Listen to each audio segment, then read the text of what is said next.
तुम्हें पाने खोने के खेल से मैं थक चुका हूं।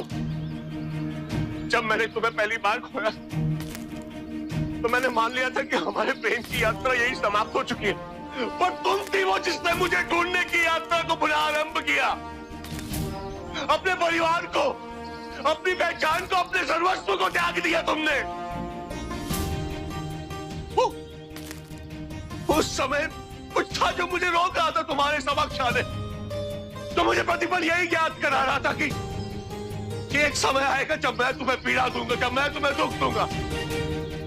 किंतु उस क्षण तुम्हारा संकल्प दृढ़ता कर रखी और हमारा प्रेम भी। और तुम जानती हो कौरव कि जब सब कुछ हमारे पक्ष में होने वाला था, तब तुम्हारे पिता ने पुनः वो दांव खेला। मुझे तुम में और अपनी मातृभूमि में चयन करने पर विवश किया तुम्हारे पिता ने।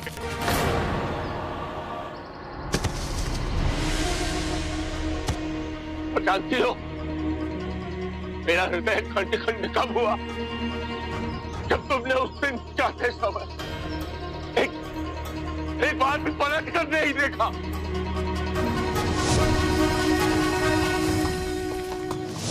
किंतु विडंबना तो यही है कि मैं तुम्हें तुम्हारे पिता का साथ देने के लिए दोषी नहीं ठहरा सकता। माता पिता के प्रति निष्ठा और सम्मान तो इस संतान का प्रथम कर्तव्य होता।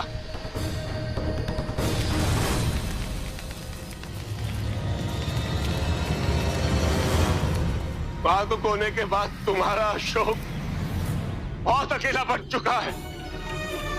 कुछ समझ नहीं आ रहा कि किस तरह अपने मन की बात को किससे पूछूं कि मुझे क्या करना चाहिए। एक वो है देवी जो एक के बाद मेरे लिए बलिदान देते जा रही, और मैं अपने स्वार्थ के लिए उसे छोड़कर यहां तुम्हारे पीछे चला आया। मैं नहीं जानता कि बिना किसी मार्गदर्शन, बिना किसी को क्षति पहुंचा मैं इस स्थिति से बाहर कैसे निकली। मैं जानता हूं कि तुम यही हो और तुम मुझे सुन सकती हो कौरव। मुझे मार्ग दिखा, मुझे संकेत दो कि मैं इस विडंबना से कैसे निकलूं। अपने से पहले दूसरों की भावनाओं को महत्व देना तुम्हीं से तो सीखा है अशोक। मैं नहीं चाहती तुम पर मार्ग से भटकने का आक्षेप लगे, वो भी मेरे कारण। मैं तुम्हारे मार्ग पे नहीं आऊंगी अशोक। तुम मुझे भूल जाओ अपने धर्म के पालन के लिए, अपनी मातृभूमि के लिए और अपनी पत्नी के लिए। उचित है कौरव, तुम्हारा कोई उत्तर ना देना मेरे लिए यही संकेत है कि तुमने अपने अशोक का परित्याग कर दिया, उससे मुंह मोड़ लिया। तुम सदा सदा क्यों?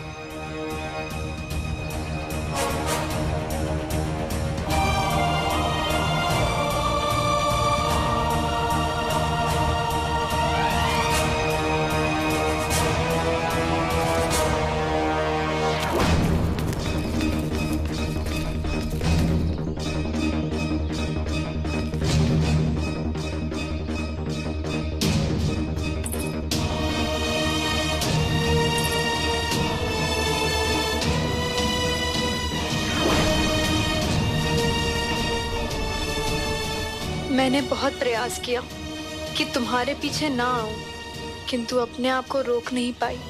संभवतः इसलिए क्योंकि मैं जानती हूँ कि कौरवकी तुमसे भेंट नहीं करना चाहती, तुमसे नहीं मिलना चाहती, ताकि तुम माँ के सम्मान में अखंड भारत का निर्माण कर सको।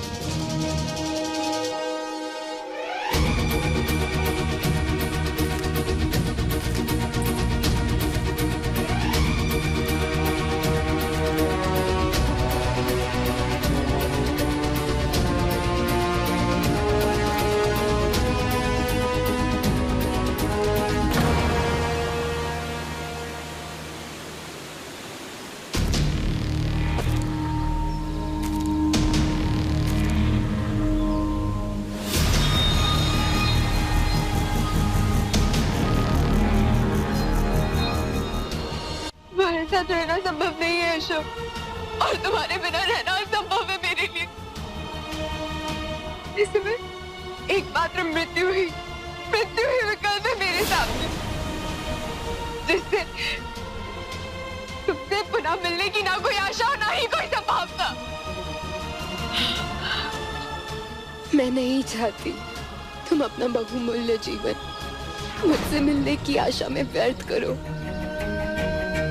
जिस भारत की परिकल्पना तुम्हारी माँ, तुम्हारे गुरु उन्होंने की है, तुम उसका निर्माण करो अशोक।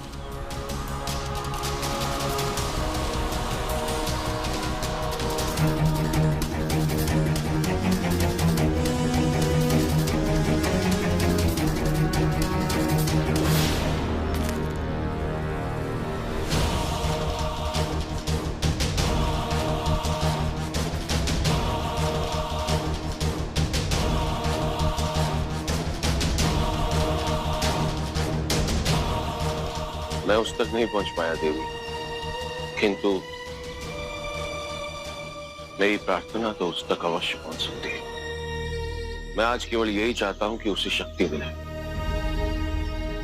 ईश्वर सदैव उसे उचित कार्य करने का सामर्थ्य दे।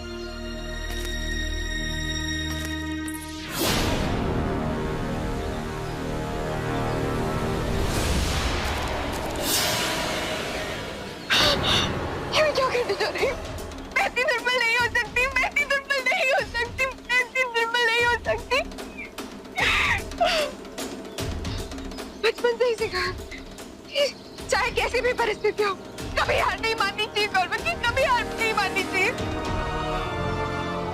तुम जीवन के साथ पलायन है, अशोक की प्रेयसी हो, तुम कलिंग नरेश की पुत्री हो, तुम कायर नहीं हो गौरवती। पर मैं नहीं जानती कि मुझे क्या करना चाहिए, मैं क्या कर सकती हूँ, मैं नहीं जानती। गौरवती,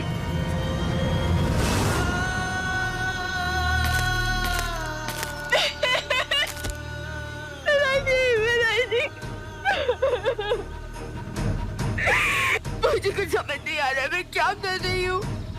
मुझे उचित अनुचित समझने की क्षमता नहीं है।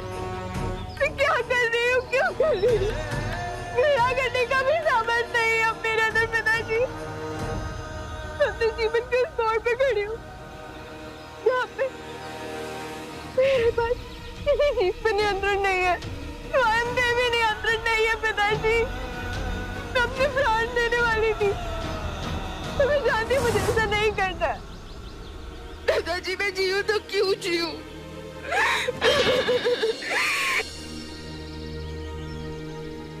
तुम तो जानती हो ना, जब मैं कीचक के यहाँ कैदी था तो मैं जानता था कि मेरी मृत्यु निश्चित है। प्रतिदिन मुझे किसने जीवित रखा? देश के प्रति मेरे दायित्व ने, मेरी प्यारी गुड़िया की स्मृतियों ने मुझे जीवित रहने के लिए प्रेरित किया। जिस दिन मेरी ये गुड़िया मेरे सामने आकर खड़ी हुई, मैंने देखा कि मेरी गुड़िया वीर कन्या बनकर महासागर पार कर अपने पिता को छुड़ाने आई।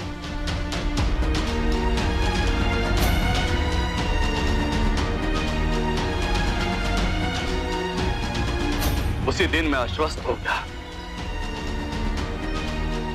मैं आश्वस्त हो गया कि मैंने जीवन में कोई तो ऐसा पुण्य कमाया होगा जिसके लिए मुझे ऐसी पुत्री मिली।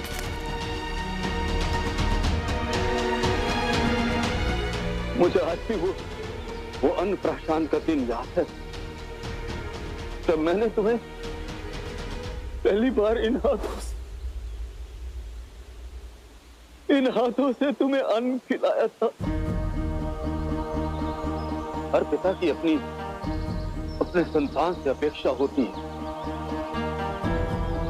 मुझे भी तुमसे अपेक्षा थी, परंतु जब उस अन्न का ऋण चुकाने का अवसर मिला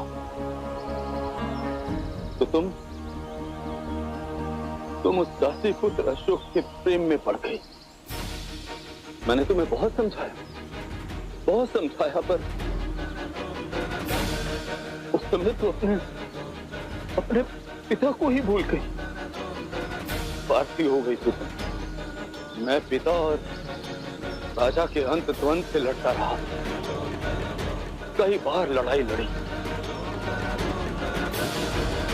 प्रजा भी तो राजा की संतान होती है ना। तो मैं इतना स्वार्थी कैसे हो सकता था कि मैं अपनी एक संतान के लिए अपनी असंख्य संतानों को दुख दूं, उन्हें संकट में डालूं। तुम तो अशोक के रंग में ऐसी रंगी कि तुम्हें ये भी स्मरण नहीं रहा कि तुम्हारी धमनियों में कलिंग का रक्त प्रवाह कर रहा है, मगध का नहीं। उस कलिंग का जो अपनी प्रतिष्ठा, अपने मान सम्मान की, गौरव की रक्षा करने के लिए पहचाना जाता है, प्रसिद्ध है। उस कलिंग की पुत्री हो जो अपनी पहचान पर गर्व करता है। एक पिता के लिए कठोर निर्णय लेना सरल नहीं होता। यदि सही समय पर मैंने सही निर्णय लिया होता तो आज हमें यह दिन नहीं देखना पड़ता। परंतु कभी कभी हमें वो कार्य भी करना पड़ता है जिसे करते समय हमें प्रसन्नता नहीं होती, क्योंकि हम जानते हैं कि वो कार्य हमारे लिए कोई और नहीं।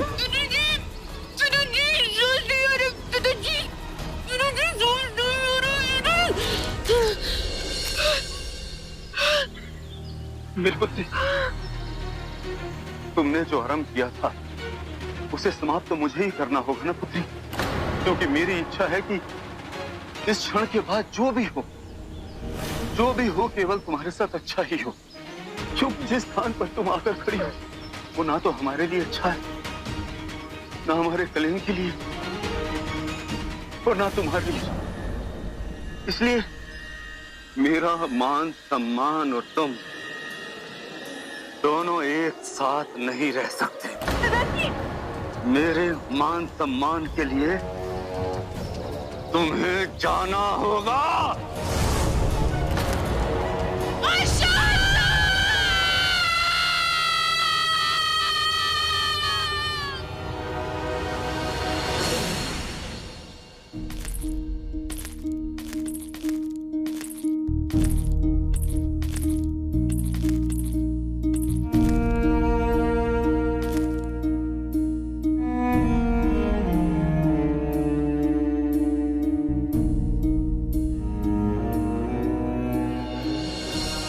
कौरवकी को ना ढूंढ पाने की पीड़ा से अशोक व्यथित है, दुखी है। इस दुख से उभरने में मुझे उसकी सहायता करनी चाहिए, लेकिन मैं ऐसा क्यों नहीं कर पा रही हूँ, जबकि मैं ही वो थी जो इन्हें एकजुट करना चाहती थी।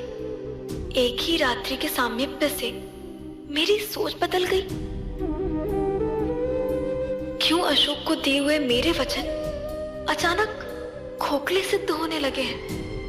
तो फिर इसी से तुम्हारा विवाह करा दूंगी। इसी बहाने सदैव तुम हमारे साथ रहोगे, कब सौतन कब सहेली।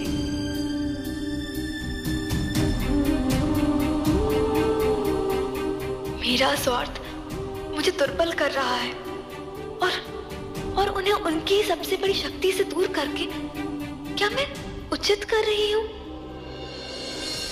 हमें पाटलिपुत्र जाना चाहिए। हाँ, सब वहां तुम्हारी प्रतीक्षा कर रहे हैं। आपने यूनानियों को यहाँ से बाहर निकालकर सबको भयमुक्त कर दिया है। सब आपकी विजय का उत्सव मनाने के लिए प्रतीक्षा कर रहे हैं।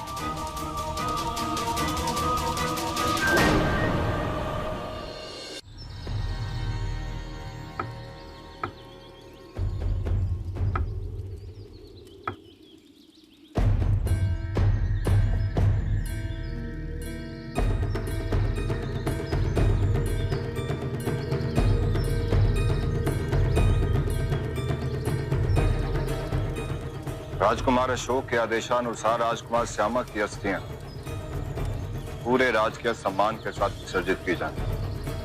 आप दुखी क्यों है आचार्य जी? इसके लिए वो तो एक राजद्रोही था, हाँ ना? जीवन की विडंबना को देखकर दुखी हूं। एक ही दायित्व को प्रत्येक मनुष्य अपने अपने ढंग से निष्पादित करता। सम्राट के सभी पुत्रों को मैंने बचपन से युवावस्था तक पहुंचते देखा है। जन्म से नहीं, भरण पालन पोषण से मनुष्य के चरित्र का निर्माण होता है। सम्राट ने कभी भी अपनी संतानों में किसी प्रकार का कोई भी भेदभाव नहीं किया, कोई कमी नहीं छोड़ी। किंतु फिर भी उनके एक पुत्र ने धर्म का साथ दिया और दूसरे ने अधर्म का, और अंततः विजय धर्म का साथ देने वाले पुत्र की हुई, और इस अधर्मी पुत्र को मृत्यु मिली। इस राज परिवार की सभी संतानें शक्तिशाली और समर्थवान यदि आपसी द्वेष, घृणा और महत्वाकांक्षाओं से संक्रमित न होते तो आज ये मौर्य वंश कितना शक्तिशाली होता। इसकी कल्पना भी नहीं की जा सकती। ये मरने की आयु नहीं थी।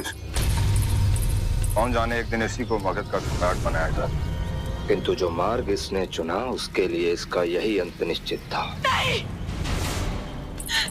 नहीं, ऐसा नहीं हो सकता। मेरा पुत्र नहीं मर सकता। तुमने मेरे पुत्र को जलाने का साहस भी कैसे किया?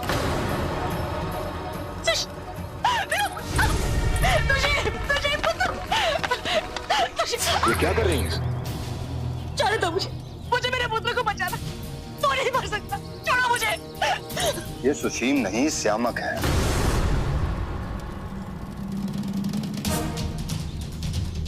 तो सुशीम खान, क्या किया अशोक ने उसके साथ? हाँ? अशोक ने उसके साथ कुछ भी नहीं किया। श्यामक ने उसे मृत्यु दे दी है और उसका शव भी नहीं मिला। नहीं, मेरा पुत्र नहीं मर सकता। नहीं मर सकता मेरा पुत्र। मेरा पुत्र महामाया से मेरा है, वो नहीं मर सकता। कोई भी तलवारों से नहीं मार सकता। हम पे विश्वास नहीं है तो स्वयं जाके ढूंढ लीजिए। किंतु इतना कह देता हूँ कि प्रयास व्यर्थ जाएगा। प्रयास व्यर्थ? इसलिए तुमने मेरे पुत्र को नहीं ढूंढा और एक माँ अपने पुत्र को ढूंढेगी। सुशीम! सुशीम!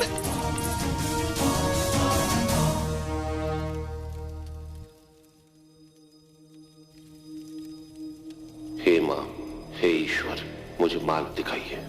हे देवी माँ, मुझे अपना धर्म निभाने की शक्ति दीजिए।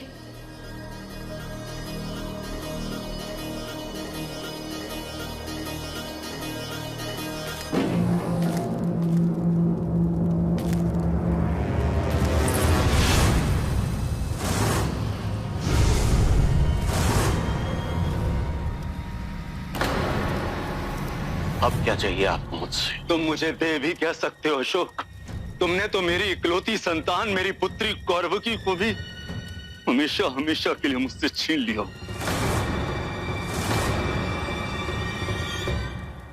क्या हुआ कौरवकी को? आप मौन क्यों हैं? क्या हुआ कौरवकी को? कितनी विचित्र विडंबना है। तुम तो अपनी विजय का उत्सव मनाओगे और मैं अपनी पुत्री की मृत्यु का शोक।